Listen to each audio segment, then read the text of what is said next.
So today we're going to explore Uniswap.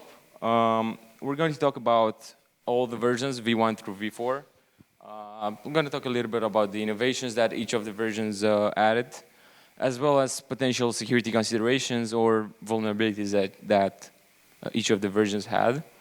So a little bit of background about me. I'm a security engineer at Zelic. I mostly do EVM security and everything related to it. I specialized in cross-chain protocols or stuff that's generally not DeFi. But in this case, we're obviously presenting a DeFi presentation, so I should be fine. And I've been a red team before at Deloitte. I've been doing pen tests for Web2 apps and server security. And in my high school years, I've been doing CTFs with Haggaritsu Kashiponi. So why have AMMs been developed? Just as a quick background, essentially the public markets from traditional finance use a order book system, but that's obviously very hard to integrate within the decentralized finance and especially in decentralized systems. And so somebody came up with the idea of a permissionless market making, which is essentially meeting the buyers and the sellers through an automated process. So no more middlemen, no more banks, no more essentially no more entities in between the buyer and the seller. And for that, obviously, you also need constant liquidity because the markets are generally smaller in decentralized finance than they are in traditional finance, and so you need to you need to allow swaps between, even in markets that have lower liquidity than hundreds of billions of dollars as traditional markets do. And obviously, we do have the concept of automated pricing, which involves somewhat of a trusted entity, of a trusted mathematical formula that dictates the price of assets as a ratio of one to the other. And so Uniswap V1 was introduced in 2018. It was almost the first AMM ever, because Banker was actually the first AMM ever. Most people think that Uniswap was, but it wasn't. And it used the constant product formula, or X times Y equals K. You probably heard of it. And as a matter of fact, it's a funny story, but actually Bancor tried to infringe their rights to the X times Y equals formula, even though the code is open source. And there's actually an ongoing case that Bancor sued Uniswap this year, I think a few months ago. And yeah, essentially, the Uniswap V1 only allowed transactions between ETH and an ERC20 token. So there was no ERC20 pairs pools. And the so-called innovation, but obviously Uniswap wasn't the one to introduce it, was the X times Y equals K formula. Just very quickly, essentially X stands for the quantity of token A, which let's say in this case is ETH. Y stands for the quantity of token B, which we can, for this example, we can say it's USDC. And the current price of X is the ratio of X to Y in a specific pool. And so likewise, you can calculate the current price of Y to the ratio of Y to X in a specific pool. And as a quick example, we have, let's say there's a pool with 10 ETH as X, and then Y is 2,000 USDC, and then obviously K in this case is 20,000. 10 times 2,000.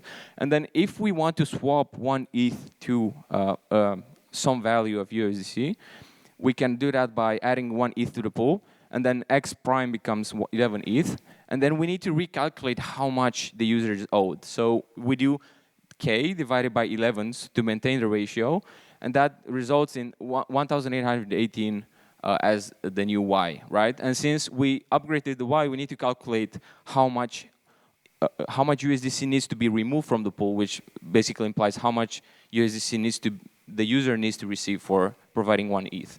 And in this case, the user receives 181.82 USDC for the one ETH they deposited.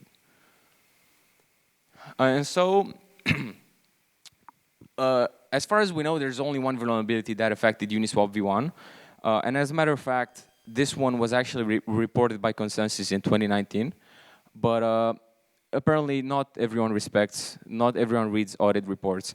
So what happened is that IMBTC essentially was a ERC777 token, which, as just a quick background, ERC777 is a ERC20 that has some additional hooks before transfer, after transfer, whatever. And then the Uniswap V1 was actually vulnerable, and in the report it states that it should never allow ERC777 tokens to be swapped in the pool. Obviously, they did allow it because it's pretty hard to guard against it. And so Token Lawn created a pool with their token for Uniswap. And then the attacker was a ERC777 compatible contract. It needs to implement an interface so that Uniswap can call a hook on it when it receives tokens. When it tries to pull tokens from the user, I'm sorry. And so what happened is that on step 1, the attacker tried to swap some tokens. The Uniswap V1 pool sent ETH first, and then it tried to pull the tokens from the attacker. But since the attacker knew that a hook will be triggered, what they did is essentially they defined a custom hook function which would simply call swap again. And obviously, since the attacker didn't even get the chance to send the tokens to the pool, what happened is that even though the total supply of ETH within the pool would decrease, the amount of tokens the amount of IMBTC tokens that the pool held was still constant. So what this resulted in was the user would get constantly better rates for pulling all the tokens from the pool, and it would just repeat all the steps again until the entire pool was drained, of ETH. And obviously, there's a simple fix for this. Even if you were to allow the reentrancy prone tokens of ERC777, you can just pull the token, you can just pull the tokens first and then send the ETH. So technically, that could have been patched beforehand. And then Uniswap V2, essentially, the innovation, so to say, of Uniswap V2 was allowing for on-chain manipulation-resistant price feeds, and this essentially denotes some sort of a fancy way to say that, hey, we're doing averages of prices across a specific period of time, such that you don't always rely on the current price of the token when you want to buy it or sell it. And it also allowed direct ERC to ERC20 pair token swaps. And so, again, as I just stated, essentially the time-weighted average price of using Uniswap, they had a function for that, and essentially how it's calculated is let's say you take a specific time interval where the price cumulative just simply accumulates over, let's say, a 10-block period of time, that the price accumulation always updates once per block at the end of the block. And then essentially you take the price accumulation at the end of the interval, you take the price accumulation at the beginning of the interval, and you divide that by the difference of their timestamps, and you get the average price for that specific interval. And you can more or less rely on that for having a average price, assuming you're using a stable token pair for a specific asset. And so, general security considerations when developing or using Uniswap V2 is essentially the dynamic risk of using a protocol's runtime price. And the runtime price, if you remember, if we go back to the example of Uniswap V1, the runtime price in this case, you would assume that you would get 200 USDC for adding 1 ETH, because the ratio is 10 to 2,000. So if you divide it 2, you would get 200. But that's the runtime price. That's the price that the user sees, and then obviously that's not really the price that the user gets, because there's the constant product formula changes in between when the user bought the asset and when the asset is returned.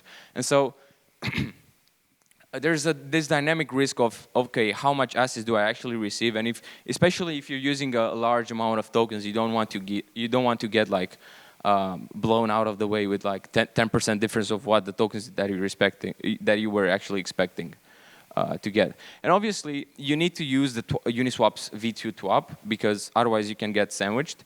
And obviously, the slippage comes into play here, because you can allow, let's say, I can essentially allow only a 5% deviation from the actual price that I'm expecting. So let's say I'm expecting 200 USDC back, but I allow, let's say, 10% difference from the actual 200 USDC. So I will be okay even if I got 180 USDC back and not the actual 200. So very quickly, I'll just giving an example of how a sandwich attack would occur. Let's say that you want to execute a large, swap transaction, so a lot of tokens, and in that case, a MEV bot could detect your impending transaction in the mempool because the mempool is public for Ethereum. And most EVM compatible chains, and then the bot would front run you by purchasing the same asset right before your trade, and then this action would essentially pump up the price of that specific asset within the pool, and then what would happen because of the constant product formula, and then what would happen is that your transaction would be put right after theirs. You would obviously get less than favorable rates because of that, and then they would backrun you by selling the same asset and making a small proportion, a small profit because you pumped up the price of the asset as well. And of course, there's no known bugs for Uniswap v2, and we'll see that this is a common pattern from across all the Uniswap versions. So we can pretty much say that it's bulletproof, apart from the general considerations of the dynamic pricing and so on. But we haven't discovered any Uniswap v2 related bug. And Uniswap v3 actually was launched in 2021, so I would say pretty recently. But it essentially introduced concentrated liquidity to maximize capital efficiency for liquidity providers. And what this implied is essentially, if in Uniswap v2 you can't really specify where you want your liquidity to be deposited across the entire price range. So essentially your liquidity spans from 0 to infinite. In Uniswap v3, what you could do is specify a specific range for the prices that you want your tokens to be traded at. And you would only receive fees for swaps that occur within that specific time, within that specific price range. So so you can kind of expect that ETH is never going to be $1 again, right? So there's no point of or even $200, let's say. It's never going to be that low. So what you can do is essentially specify a range of, let's say, $250. And then specify as well a maximum range, because ETH is never going to be, at least for the next month, it's never going to be $8,000. So you can just, cap it to a specific artificial limit, and then your liquidity would only be concentrated within that limit. And then you will gain more fees, and essentially you're maximizing the efficiency of your capital as a liquidity provider. As a quick example, we see here a tick, because since liquidity is concentrated in specific ticks, and you don't want a specific spectrum, and you can essentially supply your liquidity across a specific spectrum of ticks. And in this case, each tick represents 0.5 of the total supply of the pool. Generally, the liquidity is very tightly distributed across the actual true value of the asset. And in this case, for example, the ETH price was 101.47 uni, because it was a ETH to uni pool, and the uni price was 0.009 ETH for that specific tick. If we go to the right or to the left, the price obviously changes. That doesn't mean your liquidity is at risk, and it just means that your liquidity won't be used. And very quickly consideration, because I don't think we have too much time now, ticks are very easy to manipulate in practice because most of the real price is very concentrated very tightly across a specific number of small ticks. So what you could do, if the liquidity is tight enough, what you could do is burn through the ticks where the liquidity is concentrated and pump up the price highly. And that happened in the Rarefuse hack, because the Rarefuse, it was essentially a lending protocol that used VUSD to USDC Oracle pricing and only had $500,000 worth of liquidity. So the hacker bought all the available VUSD, which jumped the Oracle price to $1.96 trillion, which is insane. And then they deposited the VUSD, which was highly valued, to borrow as collateral to borrow against Wrap Bitcoin, DAI, USDC, and so on. And why was the attack possible? Well, basically, just as I stated, the liquidity was very tightly concentrated across specific ticks, and the user had enough collateral to essentially burn through these ticks and pump the price. And this is how the front end looked like. Like it's a crazy number of essentially the asset price. And very quick, again, no known bugs apart from this architectural issue with Uniswap v3 in general in the ticks. Yeah, and obviously Twitter hack. The CEO of Uniswap got hacked with a SIM swap attack. And very quickly, we're going to talk about Uniswap v4. And the most important things you got to learn here is the fact that Uniswap v4 is using hooks, which are kind of like extra add-on functionalities to the actual swap of the pool. And it was launched this year, so it's pretty fresh, but there's already a huge hack that happened. So very important, the pool, there's only a singleton pool manager contract. There's no like individual contracts for each pool. And there's a concept called flash accounting. We don't have time to go into details here. But essentially, there's like a lot of operations that happen within a specific transaction, and then only at the end of the transaction, the net effects, the net balances are updated. And it seems like the security responsibility is shifted towards the hook developers. So it seems like Uniswap with each iteration is kind of like shifting constantly the responsibility towards the users or the developers that implement on top of Uniswap, which is kind of interesting, and that's why probably a lot of hacks happen. So the general architecture is that you start a swap, there's a before swap before swap hook, and then the actual swap happens, and then there's a after swap hook, and then you end the swap. This is for the swaps, but there's also for supplying liquidity, and yeah. So hooks cannot be added after the pool is initialized, and very quickly we're going to talk about some overall security considerations here. Is that technically they're backdoorable because you can make the hooks upgradable. And in that case, you obviously need to respect the general architecture that Uniswap has defined. And we already have an example of somebody that didn't respect the general architecture, which is a Cork protocol. Cork has some special tokens which involve some crazy financial engineering. But essentially what they did was that their hook of before swap, who was only supposed to be called by Uniswap's pool, like the pool manager singleton contract, anyone could call it. So you could like essentially fuck up their entire, pool mechanism of actually supplying the tokens and retrieving the tokens. And so the attacker essentially created a fake pool ID, a malicious one, and then they kind of tricked their way into the mechanism of Cork and by calling the before swap callback directly, and that resulted in the $12.5 million hack. Yeah, that was all. Thanks.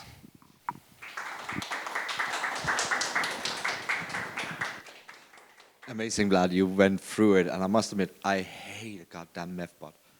They destroyed my transactions so many times until you started working on the transactions themselves. How did you feel when methbots first came out on the market, especially through Uniswap and front-run everything? Well, honestly, I think it's a pretty interesting mechanic, right? Because it seems very natural that, as long as transactions are public, and we want to maintain that openness about transactions in general, there's obviously someone that can profit from that transaction. And I don't find it particularly wrong to profit from transactions because they're public. And so considering that the mechanism of the pools are respected, and you use TWAP or you use some specific slippage for your particular swap, you gotta think of it as fees, right? There's no like banking fees, but it's like, okay, you own your own money in a ledger or in your own wallet. You might as well, expect to have some drawbacks to that. And obviously obviously MEV and similar very natural, very nature mimicking mechanism are to be expected. I have to be honest, I turned off auto slippage a year ago when everything started. It was crazy. So I want to ask, do we have any questions from the audience? Since I saw nobody's scanning today, but I know somebody has very curiosity on how everything on the chain goes with Uniswap. Yeah, I knew he had one. He always have a good one. You're an auditor at Zelic, and I was wondering if Zelic has conducted any audits on Uniswap or participated as auditors in the open source contests like on Cantina or something. I don't remember a particular Uniswap engagement, but we do have audits that focused on Uniswap before hooks. So it wasn't Uniswap specific, but it was people that implemented on Uniswap. And similarly, we audited similar forks of Uniswap and stuff like that. Well, thanks. As we know, every iteration with Uniswap, when anything comes out, everybody tries to find a loophole to misuse it and get through it, especially with the hacks you were going through. So Vlad, again, I want to thank you for coming in. And everybody, let's go for lunch. And give a big hand for Vlad for coming. Thank you.